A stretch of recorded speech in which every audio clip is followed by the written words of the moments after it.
Honda's flagship Goldwing has been setting the standard for motorcycle touring for nearly 5 decades. That extensive history has delivered a steady flow of continual refinement over 48 years, with the Wing's power plant going through 6 generations of development. Back in 2018, Honda launched the current generation Wing after undergoing a complete redesign. The new Wing was more lean and mean, as weight had dropped an amazing 90 pounds from the 5th gen, while power and torque increased. On the technical side, throttle was now ride-by-wire, with selectable 4 riding modes along with HSTC, Honda's selectable torque control, and the much appreciated hill start assist. There's also the option now of going with a full-on automatic dual-clutch 7-speed transmission, which also features a forward and backward walking mode.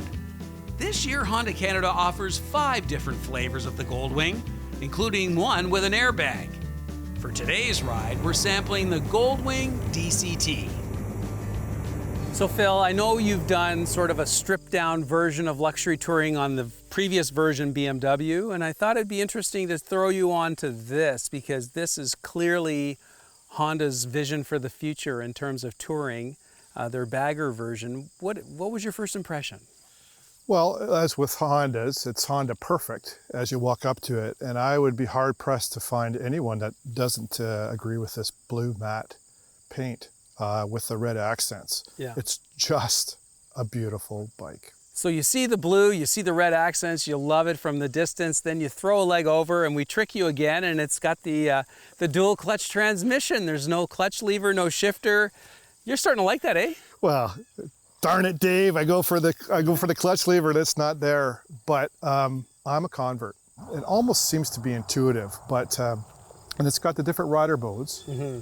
You know, in touring mode, and I did have a chance to try 2-up touring. Yeah. All the shift points are excellent. You don't have to worry about it all. You can go manual and do the paddle shifters, of course, but you don't really need to.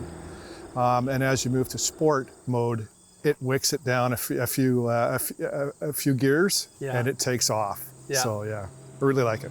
I think definitely Honda is looking to attract younger riders, and this is really now getting sort of touring into a sporting mode, right? Like the motor is mounted low, lots of torque. It's fun to drive through a corner, eh? Really impressive. 800 pounds, and they've shaved off, with this model, they've shaved off 100 pounds with this generation, right? Yeah.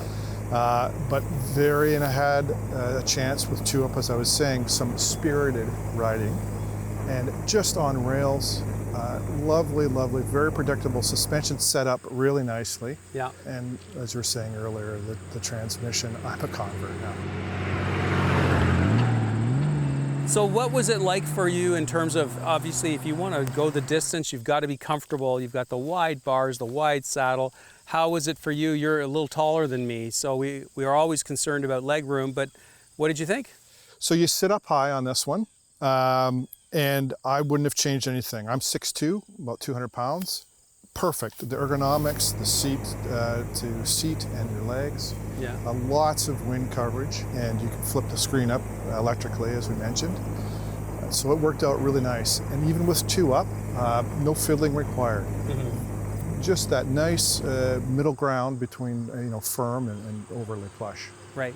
It's a bagger. It doesn't have the full top box. It's obviously designed a little more, I think, as a weekender than a 5-day long journey. But what did you think of just the luggage? There's a few compartments for you to place things. What did you think of all that?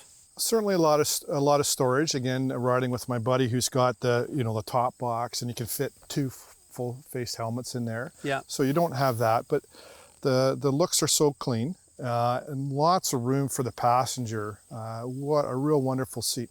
This has the heated grips, but not the heated seats. Mm-hmm. But really a good comfort. So even though you're not having that top box and armrest that you would on your stereotypical Goldwing. Who should consider having one of these in the garage and maybe pulling it out from time to time? I think it's a great opportunity if you haven't been into the sport touring, the luxury sport tours. Yeah. Great way to get into it. It's not a sport tourer. However, the handling is pretty darn close. And so you get the best of both worlds with that. Right. You can add the top box and things later, or move up to a higher model trim level. But certainly somebody, and with 800 pounds, surprising how great it is to maneuver. And before I learned how to use the reverse, walking pace forward and reverse, it was doing the tippy toe stuff. Let me tell you, with the flick of a switch, you look way cooler just gliding back on the gravel or uphill or downhill. Yeah. So a rider is not terribly intimidated. Certainly not a beginner rider that's never ridden bikes before. It's a lot of bike to handle. Yeah. But intermediate to expert, and certainly somebody that's graduating into or moving into a touring mode from perhaps a sport bike or something. You've done another great job, and Thank you. it's nice to hear that you're down the road with no clutch. Thank you.